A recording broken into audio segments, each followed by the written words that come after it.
அமித்தாயின் மகன் யோனாவுக்கு ஆண்டவரின் வாக்கு அருளப்பட்டது.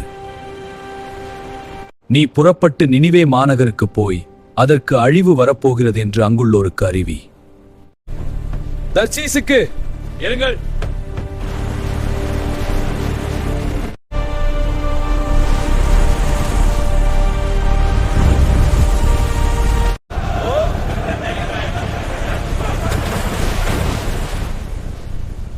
என்ன இது, இப்படி தூங்கிக் கொண்டிருக்கிறாயே?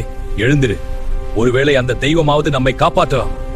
நமக்கு இந்த பெரும் தீங்கு யாரால் வந்ததென்று கண்டறிய சீட்டு குலுக்குவார்கள்.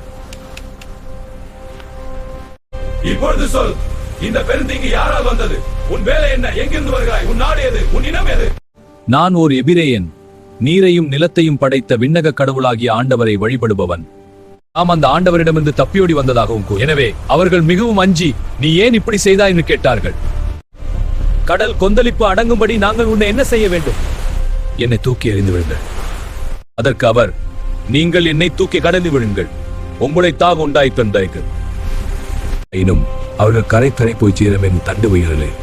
ஆனால் அவர்களால் கொந்தளிப்பு மேலும் மிகுதியாக இருந்தது.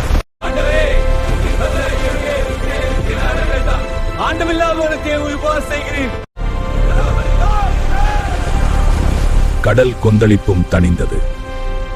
கண்டு அந்த மனிதர்கள் ஆண்டவருக்கு நாம் பயந்தோம். அவர்கள் ஆண்டவருக்கு பலி செலுத்தினார்கள், நாம் பொருத்தனைகளும் செய்து கொண்டார்கள். ஆண்டவர் ஏற்பாடு செய்திருந்தபடியே ஒரு பெரிய மீன் வந்து யோனாவை விழுங்கிற்று. யோனா 3 நாளும் பகலும் அந்த மீன் வயிற்றில் இருந்தார். அன்பை இயேசு வலைவலிக்கு ஆதரவு தாருங்கள். இந்த சேனலை சப்ஸ்கிரைப் செய்து லைக் ஷேர் செய்து தேவனுடைய வார்த்தையை உலகம் முழுவதும் பரப்ப உதவுங்கள்.